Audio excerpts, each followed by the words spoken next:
Austin Reeves with a beauty. May mga pangarap na ipinagkakaloob sa mga pinili. Ngunit mayroon ding mga pangarap na kailangang aggawin mula sa mundong paulit-ulit kang tinatanggihang kilalanin. Ganito nagsimula ang kwento ni Austin Reeves. Isang batang walang kasiguruhan, walang ingay, at halos walang naniwalang balang araw ay magsusuot ng uniforme ng Los Angeles Lakers.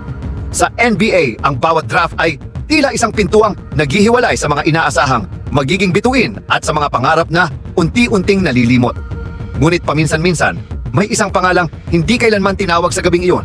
Subalit siya pa ang nagiging pinakamatingkad na kwento.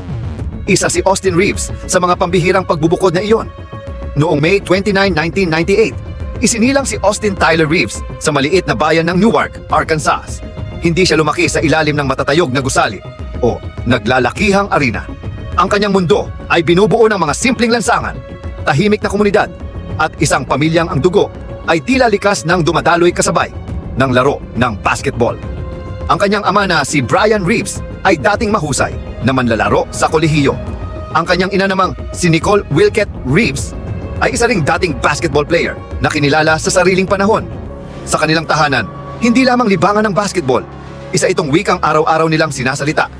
Bawat pagtalbog ng bola ay tila tibok ng kanilang pamilya at bawat laro ay naging bahagi ng kanilang pamumuhay. Hindi rin nalalayo ang kanyang nakatatandang kapatid na si Spencer Reeves na naging matagumpay ring college player bago naglaro sa profesional na liga sa Europa.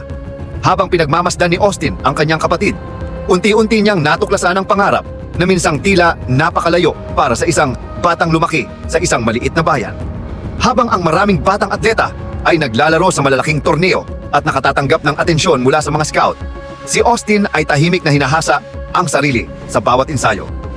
Walang kamera, walang media, walang palakpakan. Tanging ang kanyang pamilya lamang ang saksi sa bawat oras na kanyang inilalaan upang pagbutihin ang bawat dribble, bawat tira, at bawat galaw sa loob ng court. Pagpasok niya sa Cedar Ridge High School, nagsimula ng mapansin ang kanyang pambihirang kakayahan. Hindi siya ang atletang pinakamabilis, hindi rin siya ang pinakamalakas tumalon. Ngunit taglay niya ang isang bagay na hindi madaling ituro, ang mataas na basketball IQ. Para siyang manlalarong laging nauuna ng isang hakbang sa kanyang kalaban. Sa kanyang huling taon sa high school, nagtala siya ng 32.5 points, 8.8 rebounds, 5.1 assists, at 3.1 steals kada laro. Pinangunahan niya ang kanyang paaralan sa sunod-sunod na tagumpay at naging isa sa pinakamahusay na manlalaro sa buong estado ng Arkansas. Tinanggap niya ang alok ng Wichita State University. Para sa marami, isa lamang itong karaniwang hakbang ng isang promising college player. Ngunit para kay Austin, ito ang unang pagkakataong maipakita sa mas malaking entablado na hindi siya basta-basta mawawala sa gitna ng kompetisyon. Sa kanyang unang taon sa Wichita State, nagtala siya ng 4.1 points, 3.1 rebounds, at 1.5 assists kada laro. Hindi yun ang mga numerong agad magpapayanig sa bansa, ngunit sapat iyon upang ipakita na may laman ang kanyang laro at may lalim ang kanyang pag-unawa sa basketball. Sa bawat minuto sa court, unti-unti niyang natutuhan ang tunay na bigat ng college basketball. Nang maramdaman niyang kailangan niya ng mas malaking papel upang maipakita ang kanyang buong kakayahan, gumawa siya ng isang desisyong babago sa kanyang kapalaran. Lumipat siya sa University of Oklahoma. Marami ang nagtaka. May ilan pang nagsabing baka isa lamang siyang ordinaryong scorer na mahihirapang makipagsabayan sa mas matitinding kalaban sa Big 12 Conference. Ngunit hindi nila alam na ang batang matagal nang minamaliit ay matagal na ring naghahanda para sa sandaling ito. Sa kanyang unang season sa Oklahoma, nagtala siya ng 8.1 points, 3.6 rebounds, at 1.5 assists kada laro. Hindi pa yun ang sukdulan ng kanyang potensyal, ngunit malinaw nang may mas malalim pang pwedeng sumabog sa kanyang laro. Pagkaraan nito, lalo pa siyang lumakas at naging mas buo bilang manlalaro. Sa sumunod na season, umangat ang kanyang averages sa 14.7 points, 5.3 rebounds, at 4.5 assists kada laro.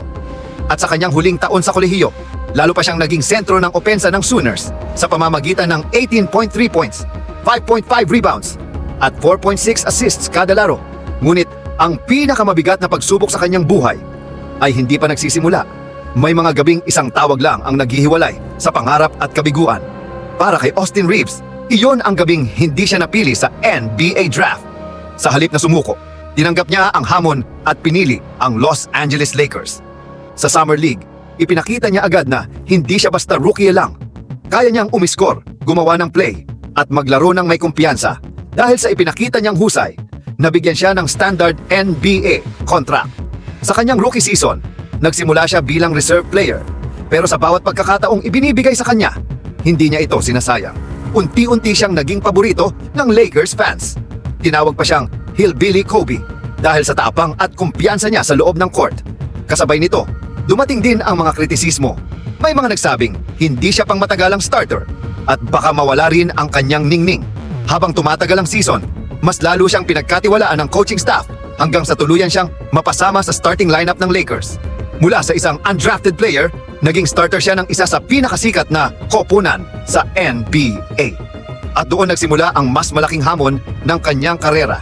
Sa unang pagkakataon sa kanyang karera, naranasan niya ang bigat ng postseason.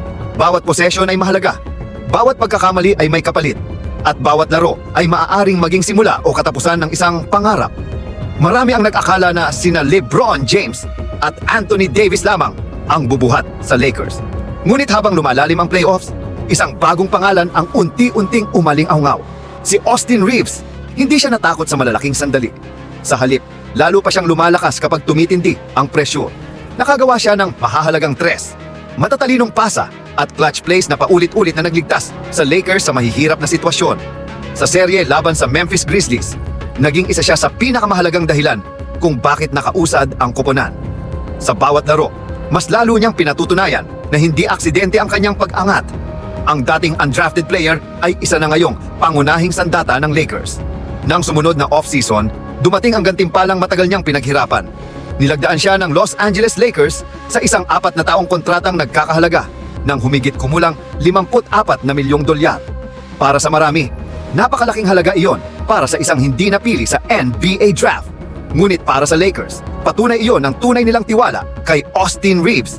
Hindi rin nagtagal ay lalo pa siyang umunlad. Taon-taon ay gumaganda ang kanyang mga numero. Lumawak ang kanyang papel bilang scorer, playmaker at isa sa mga leader ng koponan. Hindi na siya basta role player. Isa na siyang manlalarong inaasahang magdala ng malaking responsibilidad gabi-gabi. Pagdating ng 2026, muling ipinakita ng organisasyon kung gaano kalaki ang kanilang tiwala sa kanya. Pinagkalooban siya ng isang napakalaking extension na naglagay sa kanya sa kasaysayan bilang isa sa mga undrafted players na tumanggap ng pinakamalaking guaranteed contract sa NBA. Isang karangalang halos imposibleng isipin noong gabing walang tumawag sa kanyang pangalan sa draft. Mula sa batang hindi napili hanggang sa pagiging isa sa pinakamahalagang manlalaro ng Los Angeles Lakers. Ngunit para kay Austin Reeves, hindi pa rito nagtatapos ang kanyang kwento sapagkat ang tunay na sukatan ng kanyang tagumpay ay hindi ang laki ng kontratang kanyang nilagdaan, kundi kung hanggang saan niya madadala ang Lakers sa paghahangad ng isa na namang kampyonato. At marahil, ang pinakamagandang kabanata ng kanyang alamat ay hindi pa naisusulat